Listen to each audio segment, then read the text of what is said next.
সাব্বির ভাই, আমি আপনার ভালোবাসি।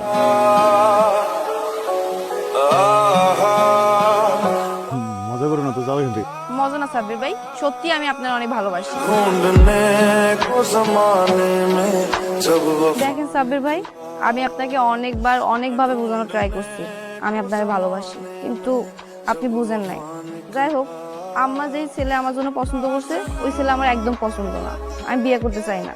আপনি যদি রাজি থাকেন তাহলে আপনার ব্যাপারে আমি আম্মার সাথে কথা বলতে পারি। আমি স্বপ্নের ভালোবাসি, অনেক দিনের সম্পর্ক। তোমারে এখন পর্যন্ত বলা হয়নি, কারণ বলার প্রয়োজন বোধ করি না। আমার মনে হয়েছে তোমার আর আমার সম্পর্ক টিচার স্টুডেন্টের, এইসব আলোচনা তোমার সাথে না করলেও চলবে। দেখো, তুমি অথবা আমার কথা না বিশ্বাস করতে পারো, বিশ্বাস না হলে স্বপ্নের সাথে কথা বলে নিও।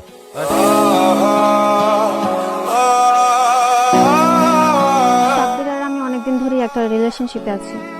ও আমাকে তোকে এই কথাটা বলতে বারণ করেছিল। কেন বারণ করেছিল? ও তোদের বাসায় লজিং থেকে পড়াশোনা করে। ও চায়নি আমাদের বাইরে আমাদের সম্পর্কের কথা অন্য কেউ জানুক। এই ভয়ে ও আমাকে বলেছিল যে আমাদের সম্পর্কটা নিয়ে যেন কোনো কথাবার্তা না হয়। তুই তো আমার বেস্ট ফ্রেন্ড, তাই না? তুই তো জানিস আমি কতটা ভালোবাসি সাব্বিরকে। তুই জেনে শুনে কিভাবে পারলি সাব্বিরের সাথে রিলেশনে জড়াতে?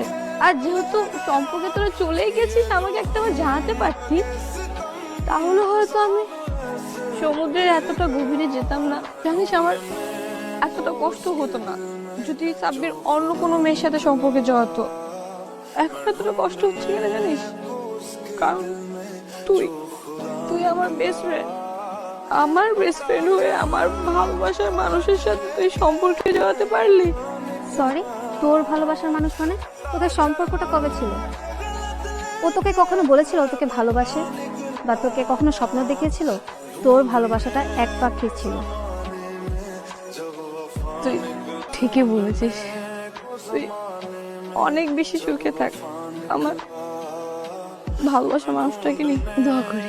जमाने में जब वफा निकला पता चला गलत लेके আমরা 3 তারিখ নিয়ে আলোচনা। আমার ভাগ্যটা কিন্তু একবার পুরা এর বাপের মতো হয়েছে। ছেলে কেমন? निकला ढूंढने को जमाने में जब वफा